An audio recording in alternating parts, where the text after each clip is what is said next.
Hello, this is the first of a narrated PowerPoint, a bit of a test, which we will be looking at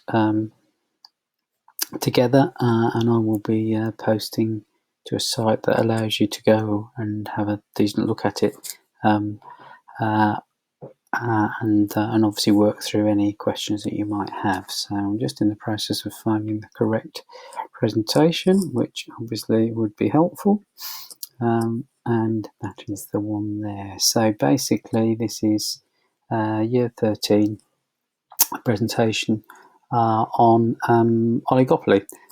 So it's the chapter 3 in your theme 4 booklet, and basically we'll run through this together, and hopefully it will make some sense. So off we go without further ado.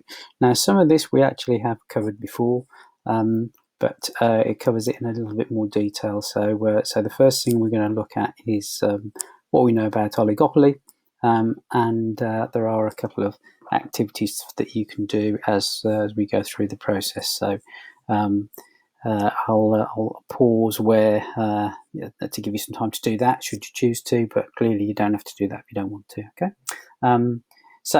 First things first, then we're going to look at things that we know about oligopoly. So have a think about those, and obviously we'll then move on and discuss some of those in a bit more detail.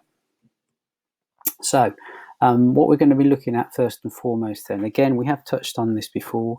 We're going to look at concentration ratios and how you can use concentration ratios and the calculation of concentration ratios to see whether markets are exhibiting oligopolistic tendencies. Okay. We're also going to look at competition in an oligopoly, where we're going to look at both interdependence and also price stability. And that's, again, something we've touched on previously, but we're going to look at in a little bit more detail as we go. We're also going to look at something called tacit agreement, where in certain situations oligopoly or oligopolistic firms will agree to work together, and when it's a tacit agreement, then in that case it's something that's agreed sort of pretty much up front. But we're also going to look at things like price discrimination and also collusive or collusion, which is considered to be number one, not very good, and number two, in some cases, illegal. So we'll look at that too. Okay, so quick recap in terms of the characteristics of oligopoly. What is it? So let's just take a look then. Basically, it's an oligopolistic market is where you've got just a few firms in a market. Okay, small number of firms, and they're likely to have a significant market share in themselves, but won't necessarily have, or the smaller firms within that market won't necessarily have a big influence on market share. We've said in the past, again, that oligopolies tend to compete on non-price competition like promotion, and in some cases there can be some elements of collusion.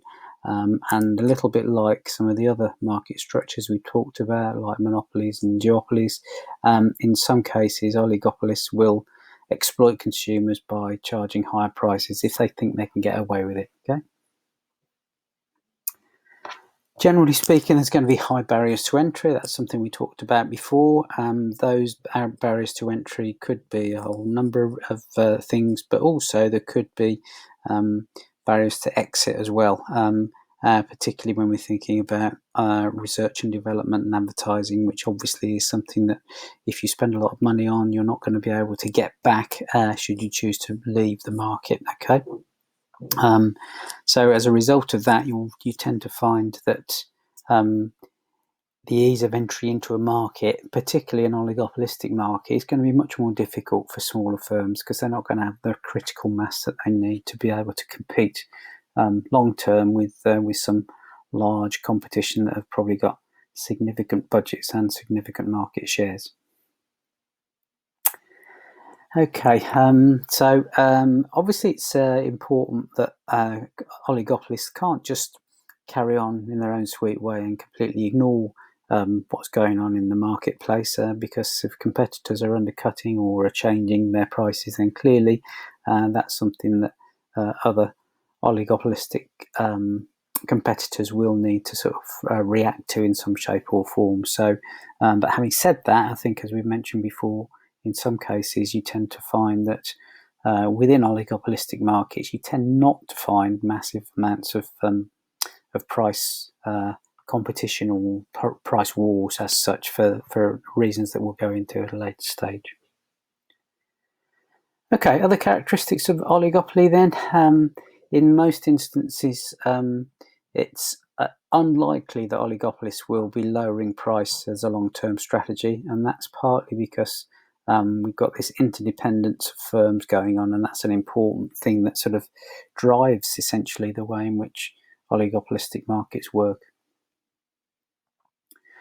In some cases, they might not necessarily choose to react or choose to compete on price in the long run, but they might well do so in the short run. So there could be a tactical reason why they might compete on a particular price, and you see this quite a lot in supermarkets, where there may be price wars of some description, or certainly some price tactical pricing to compete directly against one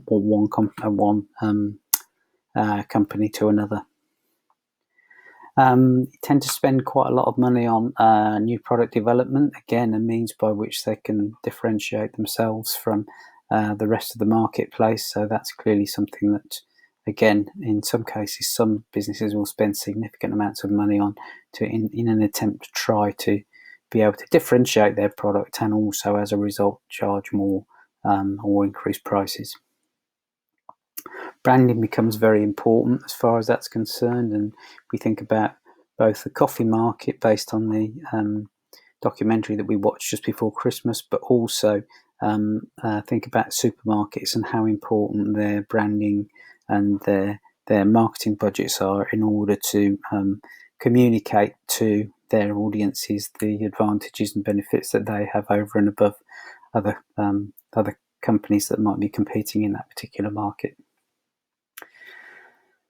Obviously, it's very important, again, for those businesses that have got significant market shares. They've got to be able to make their products available to their markets. And if they can't do that, if they can't access markets or provide different means by which people can buy their products or services, then that can clearly become a bit of a problem. So again, those are the sorts of things that oligopolies are constantly thinking about. How are they going to use? Well, it could be a combination these days of click and collect, or online ordering, or mobile ordering, etc. So there's many different means of distributing your product to market is clearly a very important principle these days. And in some cases, you can have homogeneous products. So if we think about most supermarkets, pretty much all of the products that supermarkets sell are pretty much the same. But you can have differentiated products too in oligopolistic markets. And clearly those that can differentiate, in most cases, if they can demonstrate that there's some benefit and value to the differentiation that they've created, they might well be able to charge a higher price as a result of that, and hopefully make more profit for the company.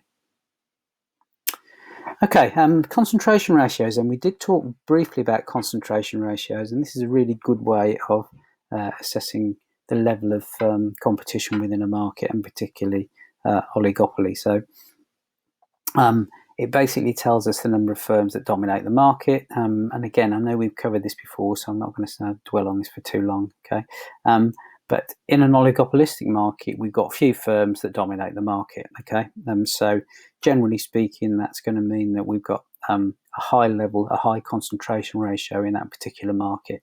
I think we said that if we have a 5-firm concentration ratio of over 55%, then that's considered to be an oligopolistic market. Okay. So some examples of oligopolistic markets: mobile phones with the likes of Apple and Samsung.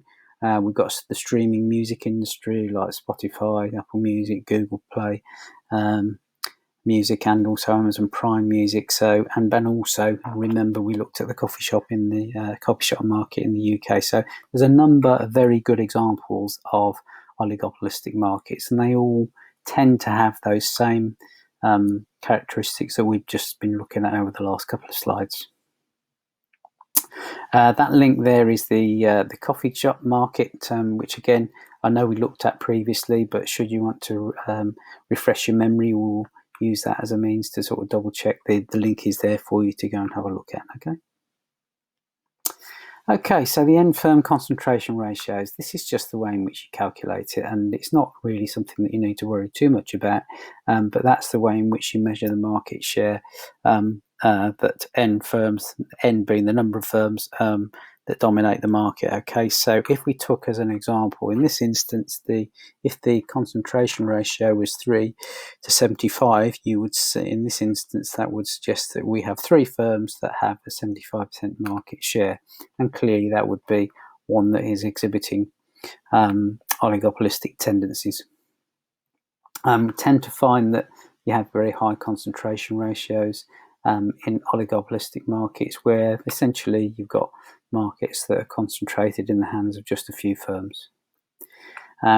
So in terms of how you calculate that process, now essentially like we've shown before, if you've got a number of different companies that have got different levels of percentage market share, let's say there's 3 and they each have 20%, you add those 3 together, so that would make 60% overall, and in that instance then our 3 firm concentration ratio would be 60% as an example. Okay,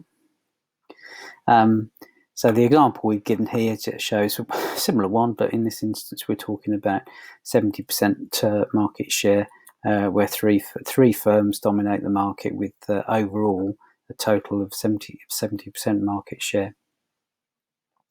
Now, clearly, in this instance, we talked about some of the issues around oligopoly, and there is this interdependence of firms because of the nature of the markets that they're working in. There is also going to be a little bit of interdependence as far as the way in which the organisations work. Okay.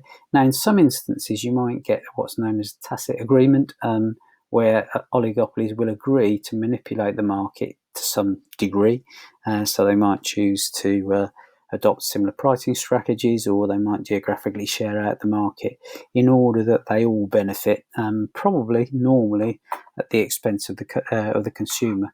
But that tacit agreement is considered to be illegal. It's a form of collusion, and in some instances the Competition and Markets Authority might get involved and then start sort of throwing their weight around and then fining companies for using these tacit agreements, or in some cases collusive agreements, where they collude together to exploit their market power, essentially. So in an oligopolistic market, firms are essentially interdependent, okay? And that clearly means that the actions of one firm will have an impact on other firms within the industry, okay? And that interdependence is always going to create some uncertainty, because effectively, if one company decides to do a certain thing, then a competitor is likely to try and react, particularly if it's a particularly competitive market. So there is always going to be,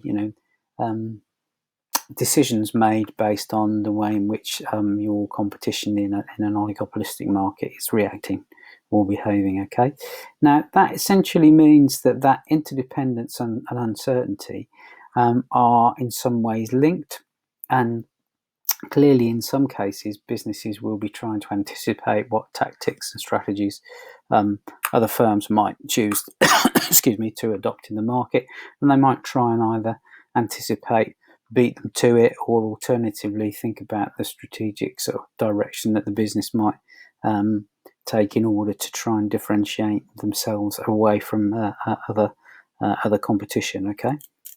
Now we talked about collusive behaviour in oligopoly, but also in some cases you can have what's known as non-collusive behaviour. Okay. Now in some cases, or in most cases, any sort of collusion is considered to be illegal, because generally speaking, it's to the detriment of consumers, and that's partly either by way of trying to restrict output, or alternatively raising price, or in some cases both. And clearly, in that situation, that's something that's to be avoided, and certainly the EU and the Competition and Markets Authority are quite keen to make sure that those sorts of things don't happen. But in some cases, you can get what's known as non-collusive oligopoly, where there is no collusion in terms of trying to exploit the market. So in a certain situation, firms might choose to cooperate if it's seen to be in the interest of the public, for instance. It might be that firms that might join together to innovate new production processes that will benefit everybody, but actually they're using that for the public good and for consumer good, rather than just exploiting the consumer in this instance. Okay. So in some instances, maybe those production processes might benefit society, because one could argue that if you actually improve the overall production process, then you're allocating resources better than you might do before you had that situation. So in that case, that can obviously be a real benefit. Okay, that could lead to low production costs, and that means that effectively, assuming that those prices, those savings in cost are passed on to the consumer, should mean that the consumer will get some more benefit from the purchase decision. Other examples then, so if we take as an example here, we've got a concentration ratio, four firm concentration ratio of 80% in the market. Okay, and let's assume that firm A decides they're going to raise their price. Okay, now firms B, C, and D have decided they're not going to follow suit, because if they do that, they realise that they will gain market share from firm A. Okay, because effectively, firm A, if they raise their price, but firm B, C, and D don't, then they will gain some benefit. And clearly, in this case, firm A would be likely to see a drop in sales. Okay. So in this instance, where our demand curve is above the price P, then clearly we would find that the price would be elastic for that particular good, as we'll see in a minute. Okay. Now, if we assume then that, let's take a slightly different scenario where firm B decides they're going to lower price, that could mean that most consumers will then switch to them. And in order for them to do that, and in order for firms A, C, and D to actually react to that, they will probably then choose to lower their price in order to retain market share. And effectively, in that situation, the demand curve for below the price of P is likely to be price inelastic, and clearly, again, that means that we're not going to get such great benefit from those changes, okay, as individual businesses. Okay, so there is an argument to say that to some degree, under certain conditions of oligopoly, you will find that firms will neither raise price or lower price, because effectively that's going to either affect their turnover and or their level of market share. So to some degree, there is some price rigidity within oligopolistic markets. Okay. Now, part of the reason for that is if we take a look at this principle of the kink demand curve, it's something that you may have come across previously, but it tries to explain why price rigidity or price stickiness occurs in certain oligopolistic positions. Okay. So in this instance, if we take the situation where we've got a price, an equilibrium market price of P, then at a point above P, you are going to tend to find that if an oligopolistic in a market decides that they're going to increase the price, that's going to make quite a big difference to the amount of quantity demanded. Okay, but if you then start to look at a price below that equilibrium price of P, then you tend to find that demand tends to be price inelastic. Okay, so that principle of the kink demand curve is something that you can use to explain the reasons why you tend to find that in oligopolistic markets there tends to be what's known as price stability and price rigidity. Okay.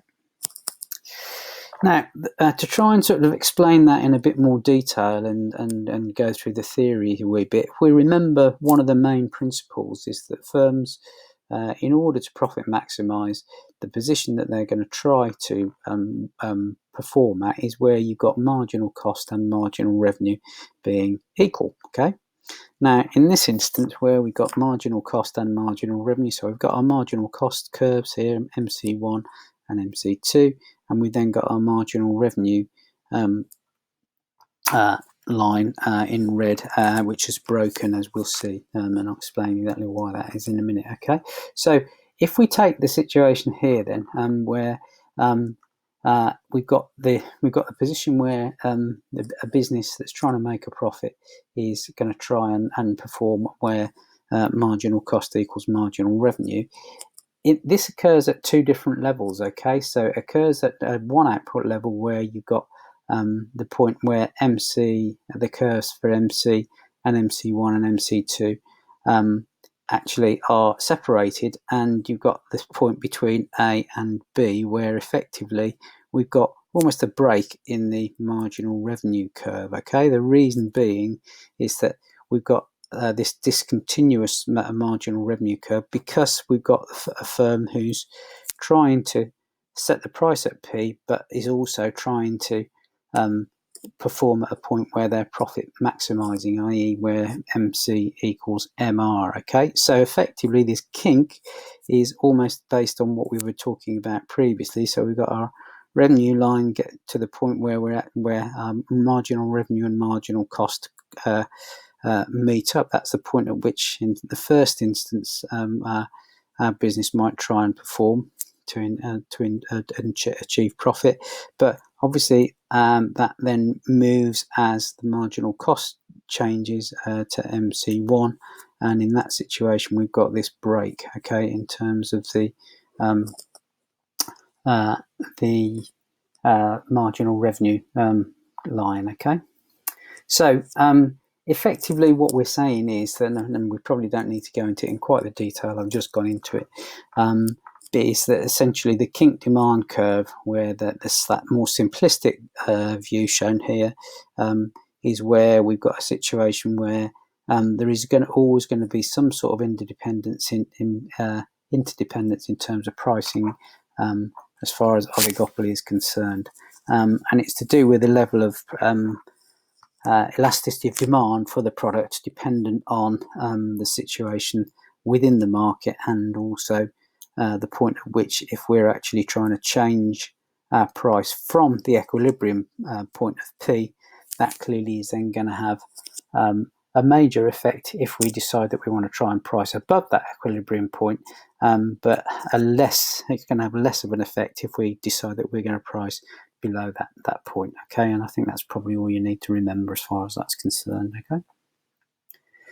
Okay, there's a team challenge there that you can take a look at, where you can take a look at, and there's a number of different options that you can have a look at and consider which ones have the high level of concentration ratio. Probably, given that what we talked about already, you've probably got enough examples, but that's something that you could do at your leisure, should you choose to. And again, if you're particularly interested in one of those marketplaces, then obviously spending a little bit of time researching that might actually help you should you get a question of this nature in the future. Okay, let's have a look at different types of price competition then. So we talked a little bit about the reasons why oligopolistic markets might exhibit different types of price competition. Let's take a look at a couple of different scenarios then. Okay, now obviously price and output are going to be influenced by a range of factors. Okay, you sometimes are going to find you're going to get price wars. That's where firms decide to lower prices in order to try and increase their market share. Firms that will react to losing market share by lowering prices too, generally speaking. And obviously that will carry on until we get to the point at which firms will either have regained their market share, and in some cases that can actually be of benefit to consumers, because essentially consumers will benefit from lower prices. They're likely to get higher consumer surpluses and higher economic efficiency from that point. But clearly oligopolistic markets and oligopolies or oligopolists will certainly fall or lose out simply because their overall revenues are going to fall. You sometimes get something known as predatory pricing, where a firm essentially tries to force competition out of the market by setting very low prices. In some cases, that might actually be below their average cost curve in the short run, in order to try to kill off competition, for want of a better term. And again, predatory pricing is considered to be, well, it's not illegal, but it's not considered to be in the best interests of consumers or businesses, because effectively at some stage, if we get to a point where an oligopolistic market or an oligopolist tries to get rid of a particular level of competition, eventually what will happen is that they will then also try to then increase price if there's less competition within a marketplace. You'll also find in some situations where you have something called limit pricing, where essentially a firm might operate below its profit maximizing output of MC equals MR.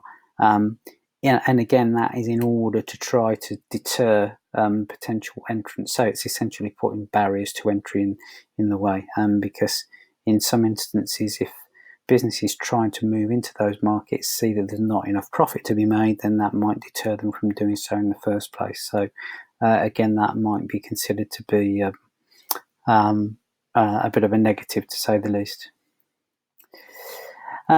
There's quite a nice article I'd like you to take a look at when you've got a few minutes. So if you click on the link here, you'll see that there is, this takes you straight to, or should take us straight to, a link which actually tells you a little bit more about, in this case, UK banks facing the full CMA competition probe. So that again is quite a useful one to take a look at. And let's move back to where we were, and a couple of questions for you to answer based on that. Okay, let's have a look at price discrimination in a little bit more detail then. So in this instance, we've got firms that are choosing to charge different prices to different consumers for the same product. Okay, now this happens quite a lot in markets, in real markets. To be fair, it happens quite a lot, and obviously that's that can be of benefit to the particular company. But in some cases, it might actually mean that businesses are tending to exploit some of their consumers and not necessarily giving them full value. To some degree, the prices that are going to be charged will depend on a number of things. Okay, number one, it could be the consumer's ability to pay. Two, their willingness to pay, and obviously we also need to bear in mind that price discrimination is not considered to be illegal. It may not be in the spirit of the thing, and it may not actually be fair, but certainly in lots of instances, price discrimination does happen quite a lot, and we'll look at a few examples as we go. Okay, different levels of price discrimination then. Three different levels, I suppose. One is known as first degree price discrimination, or it's also sometimes known as perfect or pure price discrimination, and that basically occurs when a firm is able to charge the maximum possible price to individual consumers. Second degree discrimination occurs where firms are able to charge the maximum possible price to different groups of consumers. So they'll highlight certain consumers they might want to attract or might see as more beneficial to them, and they might choose then to price things slightly differently in order to attract them. And then we've got third degree discrimination where basically a firm identifies a group of consumers with similar characteristics. Okay, so there are three different levels that can be used. Okay, now in essence, if we're talking about first degree price discrimination, we've got a situation here where we've got a firm that's maximising its profit at MC equal where MC equaling MR, the point at which we can profit maximise. And at that particular point, if we're talking about output Q, hold on, I've lost my cursor for a minute. Where has that gone? So we've got Q there, and basically the price they will pay is P. Okay. Now, clearly, in that situation, what the firms will also do is that because consumers are willing to pay at a higher level. Okay, so at some stage you can see at this point here, consumers are willing to actually pay at a higher level. In that scenario, a firm might charge each consumer the maximum price they can get away with, and as long as that's above their profit maximising point, then that means that they are getting more benefit than the consumer is from that particular transaction. Okay, so in that situation, we've got a situation where they're working at that MC equals MR point, but at the point at which we've got above the price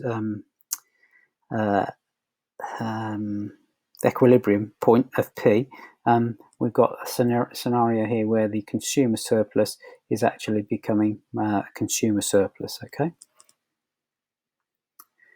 So in that perfect price discrimination scenario, okay, effectively what happens is that any benefit that was originally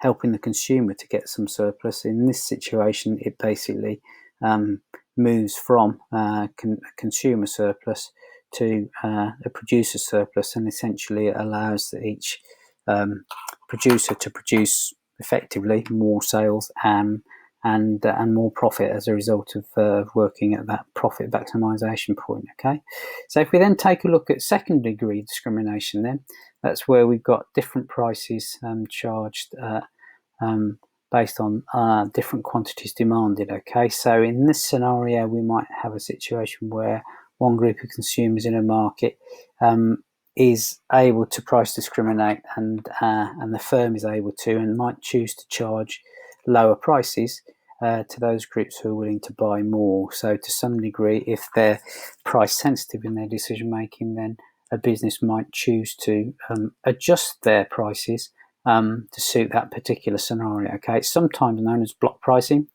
and in this situation, the firm might actually find it quite difficult to identify those different groups, and so as a result will tend to give different discounts depending on the size of a particular order. So sometimes if you think about a volume order that somebody might place, then in some cases you might give them a higher discount than maybe others that you might in order to try and secure a bigger order. Okay, so in that scenario, a firm might be able to extract some, but not all of the consumer surplus available, because they're giving some of that back to the consumer essentially. Okay, now here's a situation where again second degree price discrimination might actually be quite a nice example to give. So we've got, in this instance, we've got a firm that's got three distinct groups of customers, A, B, and C. Okay, the largest customer, C, wants to buy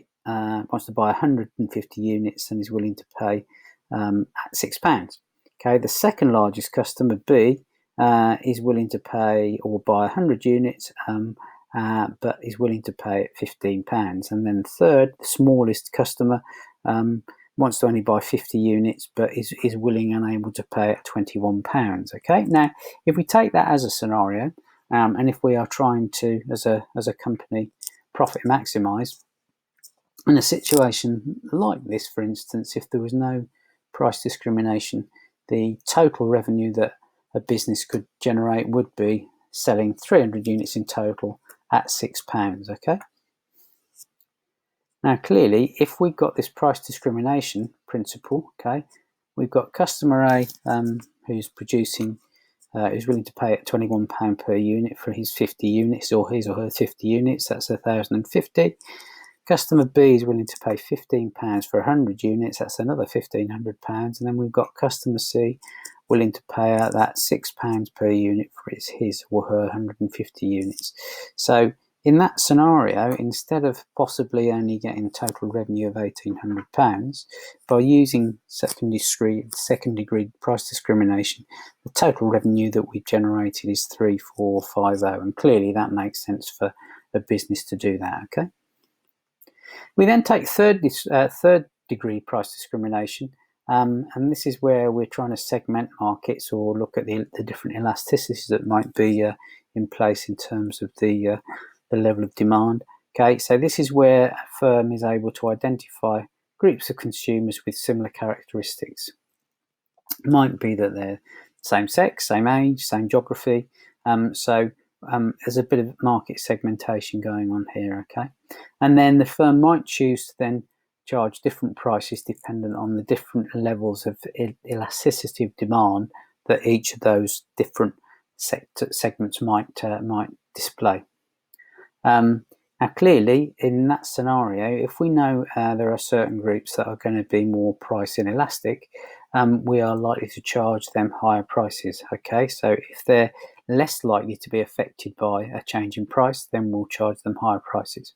Okay, and in this situation, this is about identifying market segments rather than the quantity that people are willing to pay for. So it's looking at segments that have got similar sorts of scenarios. Okay. Now, an example could be in this situation then where we might actually do some third degree price discrimination by age. So in a scenario like this where we've got, again, a business who's working at MC equaling MR, okay, in this scenario, for those, so we're basically in exactly the same point, MC equaling MR, but in this scenario, for those over 18, we're going to be charging at price PA and achieving the quantity of Q, whereas in P, in the lower age group, we've got same scenario, similar scenario in terms of our demand curve and our marginal revenue and marginal cost curve, but in this instance, we're charging at PB significantly less, but still achieving that same quantity. Okay, so that's another example of price discrimination in this scenario where we're talking about the potential of being in a monopoly position. Okay, some advantages and disadvantages of price discrimination then. Okay, in some cases, price discriminators can transfer the consumer surplus to the producer surplus, and that obviously is going to benefit the producer by increasing their revenue.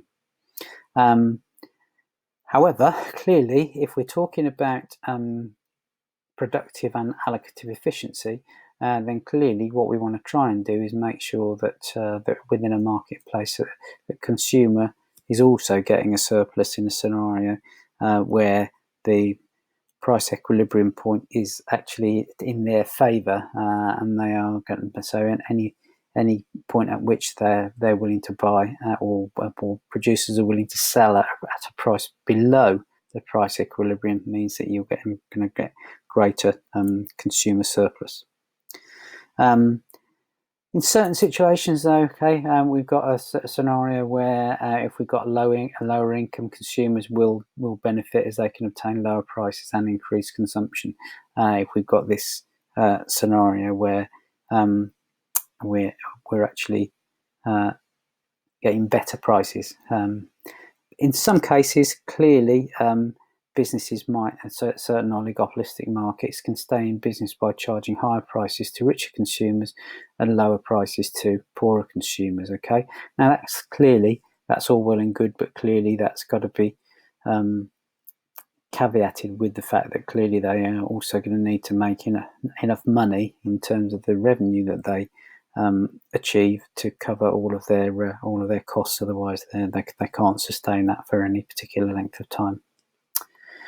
Okay, a few real-world examples that you can take a look at. There's a bit of research that you can do, but I think we've probably got enough examples for you to be able to sort of move on from there. But if you want to do that, that obviously is an option for you to consider too. So, based on what we've covered as a bit of a cook's tour of oligopoly, we've covered concentration ratios, we've looked at different types of competition in an oligopolistic position, a little bit of independence or interdependence, and the fact that we've got this price stability, and then we looked at tacit agreement, collusion, and also price discrimination as far as oligopoly is concerned. So thank you for your attention. Hopefully that makes some sense. Clearly what we can do over the next couple of sessions is once you've had a chance to have a look at this and take some notes and consider it, we can obviously talk about that in a bit more detail when we get together for a sort of tutorial effectively. Okay, so thanks for listening, and I'll catch up with you soon.